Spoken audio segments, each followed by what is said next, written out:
அந்த சொல்லுவாங்க தெரியுமா, தூக்கத்தில் நடக்கிற வியாதின்னு. ஆனால் இந்த டொனால்ட் ட்ரம்ப்புக்கு மட்டும் தூக்கத்தில் மறக்கிற வியாதி. அஸ்ஸலாமு அலைக்கும் வரஹ்மத்துல்லாஹி வபரகாத்துஹு. அன்பாத அனைத்து உறவுகளுக்கும் இனிய மாலை வணக்கம். ஈராக் புதிய திட்டத்தை கொண்டு வந்திருக்கிறாங்க.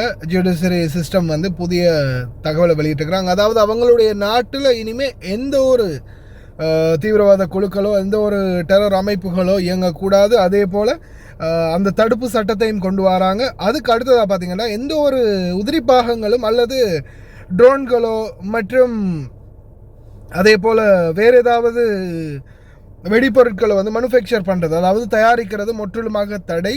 யாருமே பயன்படுத்தவும் கூடாது. எந்த ஒரு தடை செய்யப்பட்ட அமைப்பும் இனிமேல் இயங்க முடியாது. அனைத்தையும் களை எடுப்போம் அப்படின்னு ஈராக் உத்தரவிட்டிருக்கிறாங்க.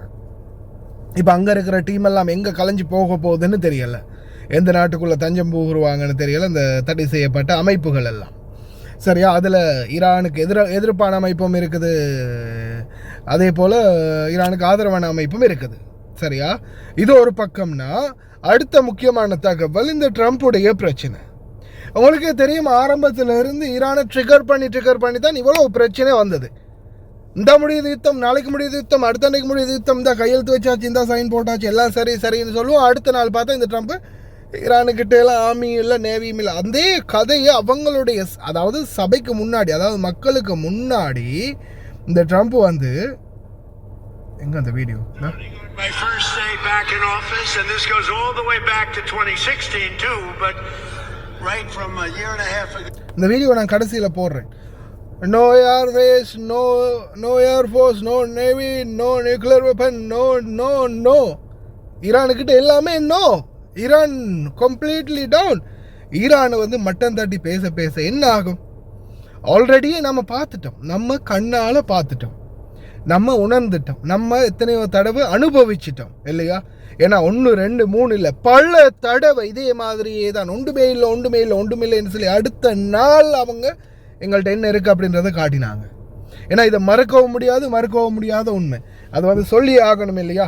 இந்த காலகட்டத்தில் சொல்லி ஆகணும். ஏன்னா அது மறுக்க முடியாத உண்மை. ஏன்னா அவங்க காட்டிட்டாங்க நாங்கள் யார், எங்கள்கிட்ட என்ன இருக்குது அப்படின்றத தொடர்ந்துமே அவங்க காட்டிக்கிட்டு இருக்கிறாங்க. ஆனால் இந்த ட்ரம்ப் இதை புரிஞ்சுக்கிற மாதிரி தெரியலை. ஒரு நாள் மடையனாக இருக்கிறான், இன்னொரு நாள் முட்டாளாக இருக்கிறான், இன்னொரு நாள் நல்லவனாக நடிக்கிறான். ஆனால் இது இப்படியே தொடர்ந்தால் நிச்சயமாக நம்மளுக்கு மிகப்பெரிய ஒரு தலைவலியை மீண்டும் கொடுக்க போகிறாங்க அப்படின்றதுல எந்த மாற்று கருத்தும் இல்லை. பொறுத்திருந்து பார்ப்போம் என்ன மாதிரி நடக்குதுன்னு. எல்லாமே நல்லபடியாக முடிஞ்சுக்கிட்டு இருக்குது. ஆனால் இடையில் இந்த மாதிரி கொலைப்படி வாரது தான் பெரிய பிரச்சனையாக இருக்குது. பார்த்து முடிவெடுப்போம். ஓகே, இன்ஷா அல்லாஹ். பிரார்த்தனை பண்ணுங்கள் விரைவில் முடிவடையணும் அப்படின்னு. இந்த பிரச்சனை எனக்கும் உண்மைக்குமே என்ன சொல்கிறதுனே புரியலை. ஏன்னா அந்த அளவுக்கு மோசமான ஒரு அரசியல்வாதியாகவும் ஒரு ஆட்சியாளராகவும் இருக்கிறான் இந்த ட்ரம்ப். நேரத்துக்கு நேரம் மாறிக்கிட்டே இருக்கிறான். வார்த்தைகள் விடுறது மிகவும் மோசமாக இருக்குது. பந்தாக்கு பேசுறது பக்கத்தில் இருந்து வெட்டி பந்தா அப்படின்னு மண்டையிலே போடணும் போல இருக்குது. பார்ப்போம் என்னதான் நடக்குது. அந்த வீடியோஸை கடைசியில் போடுறேன். ஆங்கிலம் தெரிஞ்சவங்க அதை கொஞ்சம் நேரம் உற்று நோக்கி பாருங்கள், உங்களுக்கே புரியும். And starting on my first day back in office, and this goes all the way back to 2016 too, but right from a year and a half ago, nobody's ever seen anything like this. We're the hottest country anywhere in the world by a lot. But I stood up to the trade cheaters. They're cheaters and abusers and violators of the world like no president has ever stood up before. And now I'm standing up again because Iran cannot have a nuclear weapon, if that's okay. And we're doing quite well. I placed 50% tariffs on foreign copper, aluminum, and steel so they couldn't come in and steal your jobs. And sometimes even more than 100% tariffs.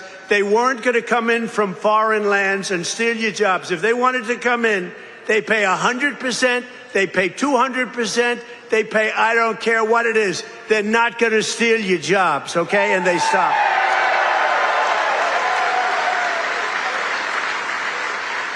And right now we have more factories being built, and I mean car factories, AI factories, factories of every type than we've ever had in the history of our country by 3 times.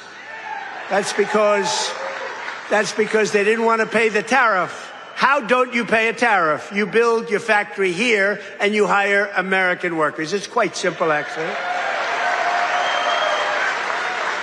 But as you know, I placed a 25% tariff on foreign automobiles, and very importantly, I posed a 25% tariff on medium and heavy-duty trucks so that Mack Truck could do very well with its factory in Pennsylvania.